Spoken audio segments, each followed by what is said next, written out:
I am joined by Jenny James and Ryan Elliott. So today, the All MIAA team was announced, and surprise, surprise, Justin Pitts was once again named Player of the Year. Back-to-back years. Yeah, it comes as no surprise. It's pretty clear that Pitts has been probably the best player in Division II all year long. It's just a testament to what he does for the team, because he doesn't come out and score 35 points a game and have 15 assists, but he's going to come out and do whatever he has to do to get the team to a win, and he will do the hard work. He'll shoot from 15 times if you want him to, whatever he needs to do. Yeah, I think it's no shock that he was named the Player of the Year. And then you have McCollum, who is named the league's Coach of the Year, and that just shows a lot because it goes hand in hand. Great coach, great point guard, and Pitts, he is just incredible. Like, he just makes people look stupid when he's dribbling, and it's amazing watching him play. And so I think it's well-deserved for both Coach and Pitts. I guess Ryan, you brought up the point that he might be the National Player of the Year. Do you think he gets that title, or I think so. I mean, there are other players out there who've been very good this year, and including Anthony Verdura won in the MIAA that was really good this year, especially scoring. But I think Pitts is probably the best all-around player that at least I have seen in Division II, and a guy that can get to the bucket, a guy that can shoot covered from three, a guy that can drive and kick. He plays great defense, a guy with an enormous skill set for, not to mention, he's only 5'9". I mean, to be able to do what he can do at his size, his skill set's impressive for any size player, let alone somebody who's 5'9". And I think that the fact that his selection was unanimous, that says a lot. Everybody notices how great of a player he is, and that is huge. Like, that type of selection is very, very huge, and I just think that says a lot about how much respect a lot of people have for Pitts. And yeah, I definitely agree. I think I could see him also getting that national award. And not only was he the only unanimous selection for the MIAA team, he is a 3-time first-team All-MIAA. Now, my memory is not great. Did he redshirt his first year? Yes. Okay. So ever since he started, first team. That's, either way, it's still amazing because he still has next year to go, but I just wasn't 100% sure if he, if it's all of his time being here or not. So I guess now we will go into the All MIAA second team. We're going to stick with the Northwest guys here and talk about Zach Snyder. You can't really say too much about this guy. You can't say enough, kind of. He's bald. He shoots threes, and he doesn't shoot twos, but he's 6'7". That's, Yeah. I mean, Thursday night Saturday, I guess, making his first 2-point field goal of the season on senior night on a breakaway, and he didn't throw it down at 6'7". That should tell you all you need to know about Zach Snyder. He's going to score. He doesn't miss. He takes every open opportunity he can find, and he doesn't miss very often.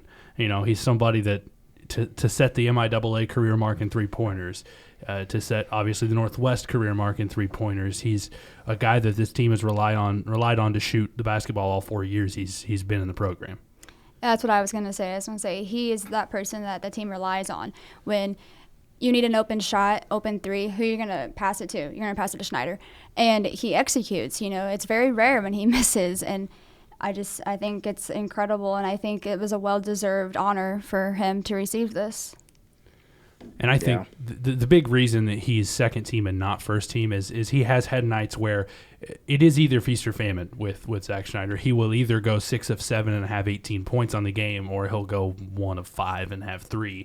Just, with a shooter like him on any level, not just in Division II or not just for Northwest, on any level of basketball, a shooter like him is going to have hot and cold nights. And I think it's difficult for somebody who's exclusively a three-point shooter to really make it to the top in the elite players in the conference, but certainly a well-deserved All-MIAA selection for him. Yeah, and now we're going to go to the all MIAA third team with Chris Abu and Dow. And Ryan, you talked just before the podcast started that you thought that this was a bit of a snub, but it can't technically be called that because he made the team. But, Right. explain yourself just a little bit. Well, and I think from a numbers standpoint, he's probably not a first-team All-MIAA player, but having seen him on the floor against some of the best players in the conference, he plays positions from 5 to 2 on the floor at times. He's a guy that at 6'6", super athletic, does everything he has to on the floor, and he can play every position on the floor. And he has had to guard people like Anthony Verdure. He's had to guard people like Brady Skeens, and people that, in the same game, he will guard the team's shooting guard and the team's center, perhaps on consecutive possessions. And I think, something like that should earn a player higher recognition than that. But with the numbers, I can see why he's on the third team. I would have to agree. I definitely thought he should have been, at least on second team. But I know it's really hard when you have a bunch of players that are, very good. And, I mean, he's one of them. And it's just unfortunate that you have a really good conference like we do, and it's very competitive. And so, I mean, it's still great that he made third team. Like, that's nothing wrong with that. But, yeah, I mean, with his play, I think he might have deserved a little higher. But, yeah, like Ryan said, it's tough. I'd also have to say that I'm a little bit surprised to see Jalen Smith of Lincoln on the third team. To be one of those two for Lincoln, we talked about during the Lincoln game Saturday, Devin and I talked about, Lincoln has leaned on Verdure and Smith all season long, both of them averaging over 20 points a game, both of them averaging, 5-6 assists per game. These are guys that are the heart and soul of their basketball team, and I'm surprised to see Jalen Smith on third team and Verdure on first team having such similar statistics for the same team. Mm-hmm. Now we're going to look at the all-defensive team where we see Ryan's favorite Bearcat, Chris Abu and Dow, back on the team. And I think, as you talked about, since he can play 2 to 5, he can also guard guys who are 2 to 5. He has large wingspan, he fast-ish, You're not going to be extremely fast and quick, but, Yeah. talking, Well, and you watched, Endow is incredibly athletic. Mm-hmm. He's a very athletic guy. And like, say, during the Lincoln game, we watched him guard Jalen Smith for one possession. And then when they played Washburn, he guarded Brady Skeens, who's a 6 foot, he's 6'8", power forward, a legitimate power forward. Yeah, I think it was like 6'10" or something. Yeah. Or something like that. I mean, he's the best big man that we have in the MIAA. And he played solid defense. It's hard to do that, to play solid defense on Jalen Smith, who's a 6'4", speedy shooter of a guard, and Brady Skeens, who's, as you said, 6'10", really solid big guy down low. Yeah, I love watching him play defense, and because he's so athletic, like Ryan was saying, and I enjoy watching people who they can play multiple positions. They're not just a post. They're not just a point guard. Like, they can do anything, and especially his defensive game. He's on that list for a reason. So, yeah. And the other thing about Endow to me is at least twice a night he's going to get the crowd on their feet. No matter what, you can count on Endow either hitting a big-time three from way outside or going up and throwing down and getting that Bearcat Arena crowd on their feet. Now we're going to transition into postseason play for the Bearcats just a little bit. Today, the MIAA, officially put out the bracket for men's and women's basketball, and Northwest will play on Thursday. They will either play Linden or Lindenwood. Oh, I tried to combine their names there, or Lincoln. These are the past two teams that Northwest has played, so honestly, unless Verdure comes back, because you called the game on Saturday, Ryan, and he was hurt, but they didn't really give a reason why he was out. It's interesting to think about. It could have been that maybe they were looking to try to make a run at the MIAA tournament, and they didn't want Verdure. Maybe he had something that was an issue, and they didn't want to, continue to make that a problem, to make it worse. He was certainly in street clothes. He wasn't walking with a limp. He didn't have a boot on. He didn't have anything on his arms. I really am not sure what the issue may be with Anthony Verdure, but having gotten the opportunity to call both the Lincoln game and the Lindenwood game, these are two teams that, if everything falls into place, that's a dangerous basketball team. Lindenwood has some scorers. Lincoln obviously has the big two scorers, including Verdure, who's leading the MIAA in scoring. And if he plays Thursday, if they beat Lindenwood and he plays Thursday, then it could be a fun one at Municipal Auditorium. Yeah, one thing that I thought, just like off the top of my head for Verdure, maybe they couldn't have gotten like the 7 seed, so it didn't actually matter. Just give them a bit of rest, because if you're not playing for anything, I guess the counter argument is, well, maybe you can upset Northwest on their home court. Well, and the other thing is, if you do manage to grab the 8 seed, then you're on your home floor for the game as well. Just looking at the teams that are in the MIAA, is there a team that you think could make a deep run that's not Northwest? Because, someone's going to have to win this tournament not named Northwest to probably get into the regional. My first thought is Southern. It's Southern obviously proved on their home floor that they have the talent to beat Northwest. A team that came in, played their game, and played it well. And if they come out and do it again, Northwest is going to have a solid game. Now the thing in that game was Southern played their best game of the season on their home floor. Northwest played one of their worst games of the season on their home floor. But that can happen any night. Mm-hmm. And so if it happens again, Missouri Southern's another team that could make a run. And another thing with Southern is that they have Clark, he was named the MIAA Freshman of the Year. And so to have a freshman that stepped up to that, level, that says a lot about the team too. And the other team that I'll point out is Washburn, a team that underperformed all year long, but may have, other than Northwest, the most talent in the MIAA between Skeens and the rest of that. Their backcourt is very talented, very quick, and tough to defend. So a lot of talent on the Washburn team as well that, you for them, hopefully get by Southwest Baptist pretty easily. You move on to face the 3 seed in Kearney, a team that a lot of people have seen as overperforming this year. And so it could be interesting to see. That was the team I was going to pick. You pretty much covered everything that I was going to. Sorry, Sean. No, that's fine. They gave the Bearcats their best game before they had lost to Southern. So, that's kind of where I think people are like, hey, this is the, only team that actually played with them, up until they lost to Southern. That goes Thursday, Saturday, and Sunday. They have a weird schedule, but that will be in Kansas City. So now we will switch over to the women's side. The Bearcat women's barely made it into the MIAA tournament, but they did with a great showing on Saturday against Lincoln. Give us a 30-second synopsis of the game, because you were calling it, Ryan.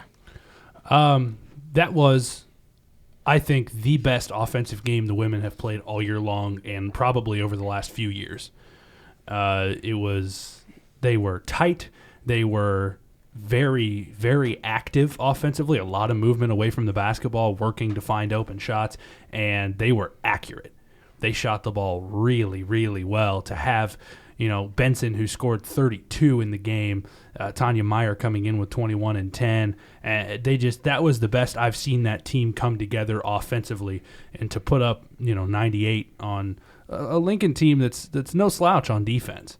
That's an impressive offensive performance.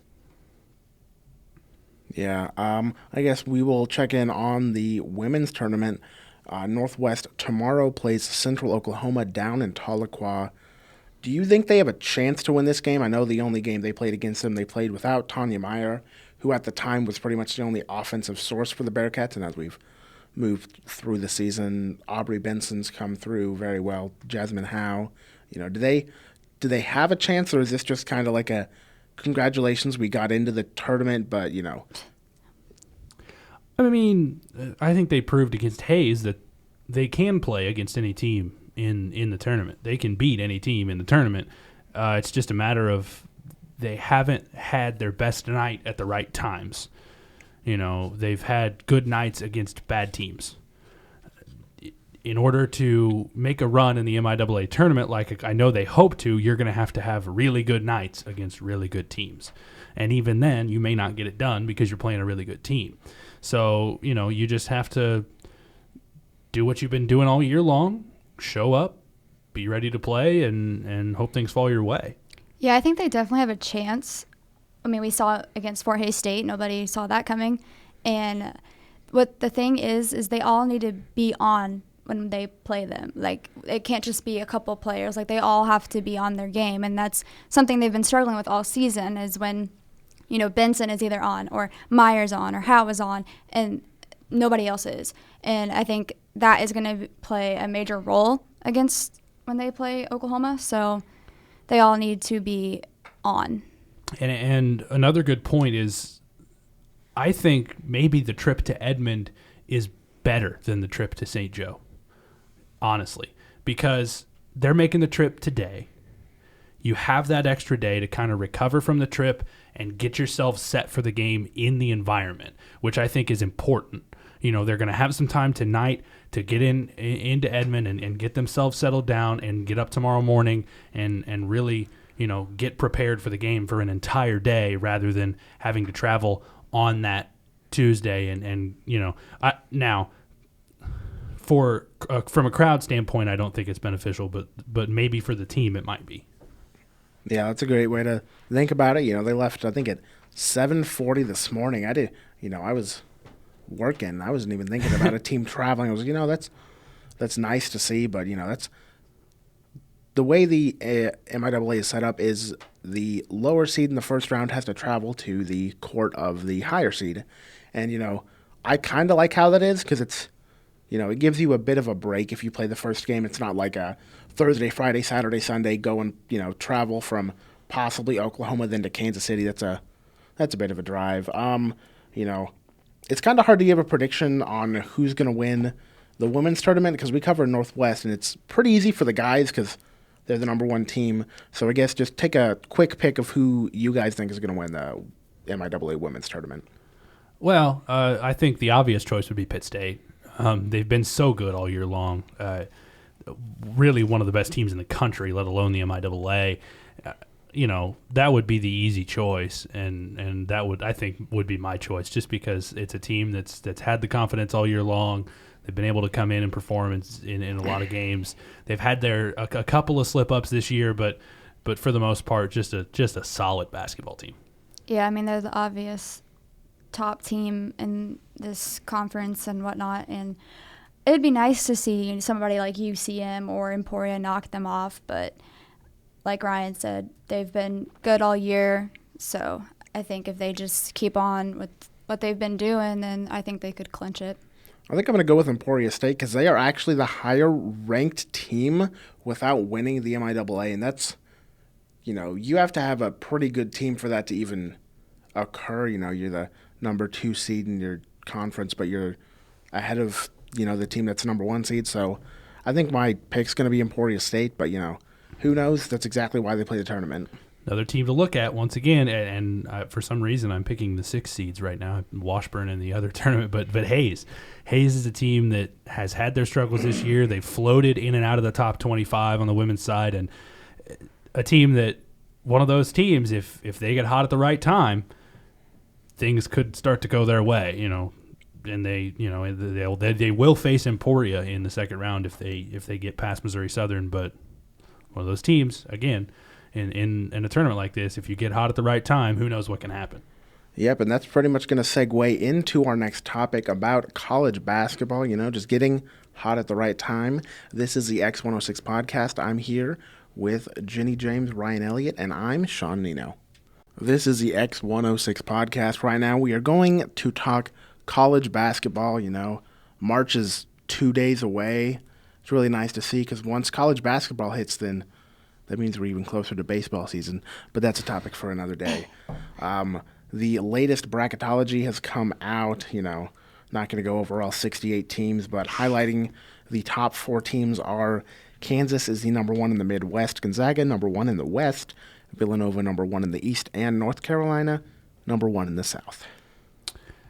This is, this looks like just good old times. Kansas, Nova, North Carolina, Gonzaga. We've seen that 100 times, it seems like. Replace somebody with Duke, it would be normal. But I find it interesting that they put North Carolina as a number 1 seed with the way UCLA has been playing and the fact that they're number 3 in the AP and 2 in the coaches poll and somehow out of a number 1 seed. They are a number 3 seed in this bracketology. Now, I can see kind of why they did it, and it's not because, they don't go based on where you are in the coach or right. the AP poll, but, they have one glaring flaw, and it's an entire half of, basketball. They can play offense very, very well, but they can't defend. And if you can't defend, I don't rate all these teams, so I don't know exactly how they're going to determine that they're better or worse than any of the teams above them, but And I think perhaps the other issue with UCLA is that they are 3rd in the Pac-12. But you're 26-3 overall and 13-3 in what has become one of the stronger conferences in college basketball, even though they don't get a whole lot of credit for some reason. The Pac-12, I think it's because they're out on the West and they don't get the coverage that other teams do per se. Their games will come on at 9:00 our time, so that's 10:00 other times, and so it's I stay up a bit late, some nights, and I'll turn on Pac-12 basketball because it is good, but ESPN guys not the guys that are high up, but the average guys, they're gonna watch ACC, Big East, Big 12 because it's on at their time. And Yeah, that's true, but I just don't think the Pac-12 gets the credit that I think they deserve with UCLA, Oregon, and Arizona all in the top 10 right now in both polls, and both playing. All 3 of those teams are playing very good basketball right now. Yeah, I guess let's talk about conference tournaments that are coming up. Even the end of the year coming around. I know Ryan and I are Kansas fans. We've got a game tonight against Oklahoma. Already wrapped up the Big 12. Oh, that's fine. Just 13 years of the Big 12. It's great. But just talking about kind of the conferences, I guess let's start out which conference do you think is the best, the worst, pretty much out of the top or the Power 6, Power 5, whichever way you want to organize it? I would put. Well, that's a tough question, actually. Up until, a little bit ago, I would make an argument for the Pac-12, but the ACC has now made a surge closer to the top. I would probably put ACC at 1 right now because of the sheer bulk of teams that are in the top 25 and teams that are good, between North Carolina, Florida State, Louisville, Notre Dame, Duke, Miami, Virginia Tech, Virginia. These are all teams that can beat anybody. And a lot of them are in the top 25. And it's just that I think is probably just because of the sheer numbers the best in the country right now. Yeah, it's really hard to disagree with you. Number 2, I'd probably put the Big 12. The Big 12, when they look at the rankings, aren't as good as the other conferences, but it's, Kansas, Baylor, West Virginia. I think Baylor's been on the downtrend lately, so that, you could, they were a 1 seed, even the number 1 team in the nation a few weeks ago.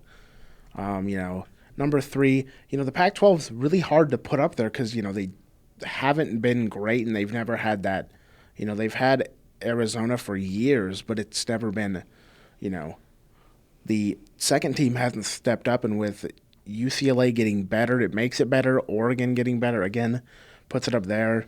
And then you have to talk about the Big East. And I think I'll start with the Pac-12. The argument the Pac-12 has is those three elite basketball teams that they have on the top of their conference. Arizona, UCLA, Oregon are three elite basketball teams that have a chance to win the national championship this year. You know, the Pac-12 has always been a conference of, well, Arizona and UCLA are going to be at the top, and then a bunch of teams that might build to play really well in the next couple of years. Well, this year, then they never really do. This year, they have three that are in the elite. And I like the Big East, but the Big East now is not the Big East of old. You know, when they had the big conference shakeup, you know, the Big East used to be the conference in college basketball. There was nobody that could compete with the Big East between, you know, the Villanova, Georgetown, Xavier, Marquette. Everybody in that conference was going to have a chance, and now a lot of those teams have fallen down other than Villanova. I'd like to see the Pac get more kind of recognition, like Ryan was saying, because it is saying something when they do have like three teams that are even in the top 10. And so I think that's huge. And I think over the years now, they're going to increasingly become a like more powerhouse for college basketball.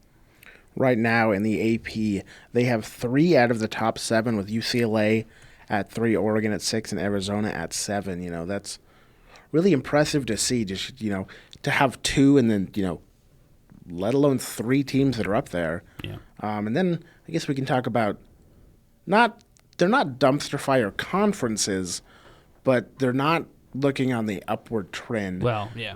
We'll start with the SEC because I think they have more upside with the top of their league. And Kentucky, Florida, and someone else, are they going to have... Arkansas is the other team that might play well anyway. You could have South Carolina in there too. Yeah. And, you know, that's the only 4 that I think are going to make the tournament, though.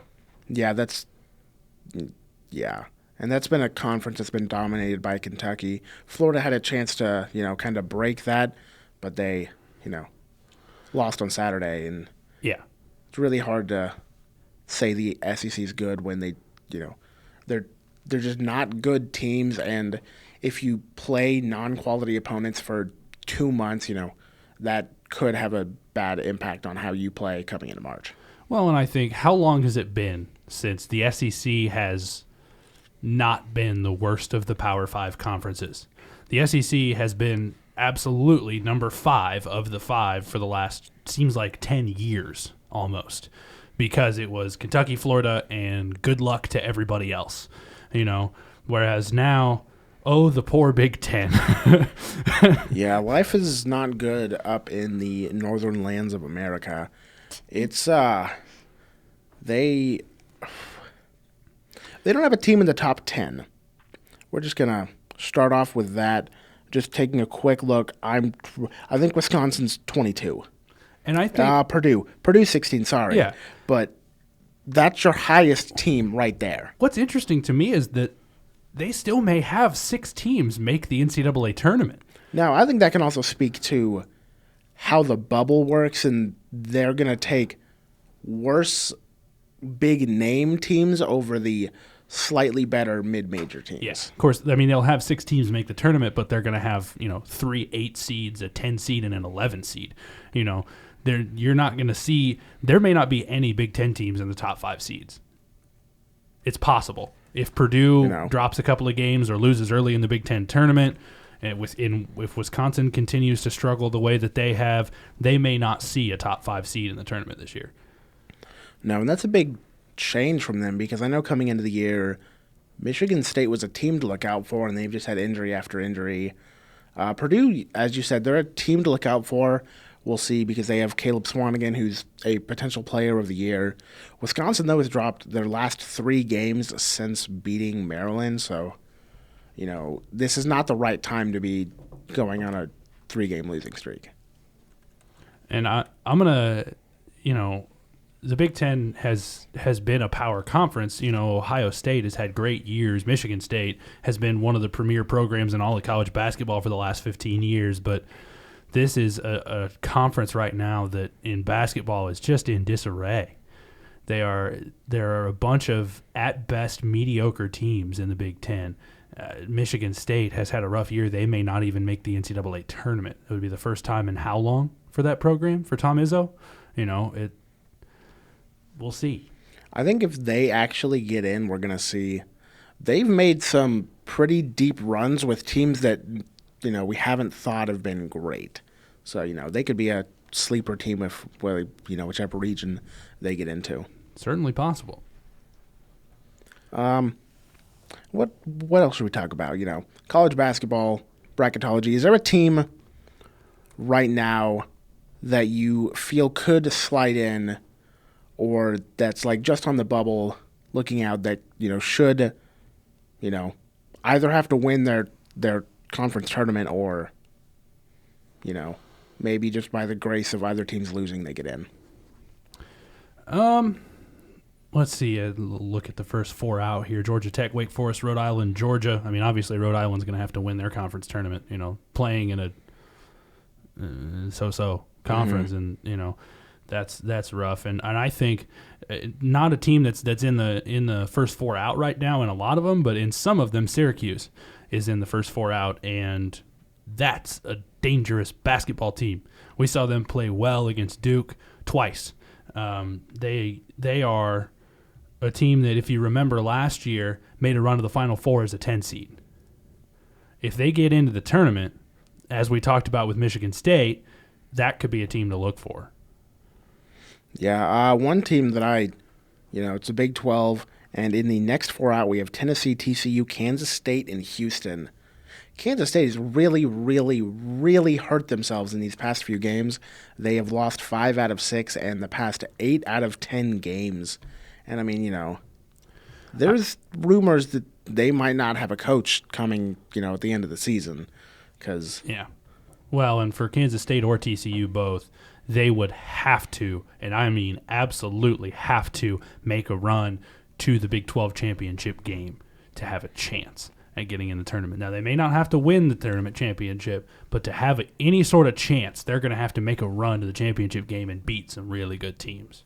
I think the big problem is they lost to Oklahoma by 30 over the weekend, and Oklahoma's not very good. And to lose by 30, if you would have told me that Oklahoma beat a team by 30, you'd be like, oh, did they beat, insert bad mid-major team here? But like, oh, no, they beat Kansas State. Okay, we have to look at a few things, what's going to happen. I don't know. It's been a pretty crazy year in college basketball. Is there anything else you guys would like to add about college basketball or sports in general? I want to venture back to the Big 12 for a second. Ooh, my favorite. We talk, you put them at number 2 in your conference rankings, so to speak. I don't know that the Big 12 is the second best conference in the country. Just because Kansas obviously is, right, well, in both polls, the number 1 team in the country right now. There's no doubt about that, which gives you pretty good points. But, West Virginia's been good on their home floor. They've had their problems on the road. Baylor has struggled. Baylor has lost 5 out of 8 games up until now, and they play West Virginia tonight. Iowa State has been pretty good recently, but they started off really slow. And then you look at Oklahoma State, another team that plays well on their home floor, but they also got off to a very bad start and have now kind of gotten into gear, so they could make some damage late. And then if you take the bottom half of the conference, Kansas State is not a very good basketball team. TCU is not a very good basketball team. Texas Tech has played teams close, but they just haven't gotten the job done. And then Oklahoma and Texas are 2, let's face it, bad basketball teams. I feel like the Big 12 has on and off years in college basketball. Like some years, there's a lot of teams that are very good, and then the next year, those teams just fall off the charts. So that was pretty much like last year to this year. Yeah. Oklahoma, Buddy Hield. You could see a very big drop off that they miss him, and I mean you can't he didn't leave early. He was a senior, so Yeah. Well, and you look at last year, Kansas was a 1 seed. Oklahoma was a 2. West Virginia was a 3. Baylor was a 5. Iowa State was also a 5 or a 6. And those were some top tier teams. And this year, I don't think it's going to be that way. No, I think Kansas will get a 1. either Baylor or West Virginia will probably snag a 2. The other one gets a 3. Iowa State will probably get a 4 or a 5. And then I guess they give Oklahoma State probably a 6 or a 7. Yeah, maybe even an 8. I mean, right now That though would be a very rough matchup for someone to have to run into for an Oklahoma State team, because I mean they are playing a lot better. They just can't defend. Well, right now they're giving a lot of credit to a lot of the teams in the Big 12. They've got Kansas as a 1. This is Lenardi, by the way, for ESPN.com. They've got Kansas as a 1. Baylor is a 2, which I don't think is going to last. West Virginia is a 4. Oklahoma State 6, which I don't think is going to last either. And Iowa State is a 7, which I think is where they belong right now. That would also be a very, very rough matchup for anyone to play an Iowa State team, because if they're on, that's you can't stop them from shooting. That's not like you're not going to block every 3-pointer they take, because they just keep shooting, and that has its downside too, where if you're not having the ball go into the bucket, then you're going to lose. Yeah. Cold nights for a team like that, it doesn't work out very well, ever. Well, this has been the X106 podcast. I'm Sean Nienow. I've been joined by Jenny James and Ryan Elliott. We talked about the MIAA and Division I basketball.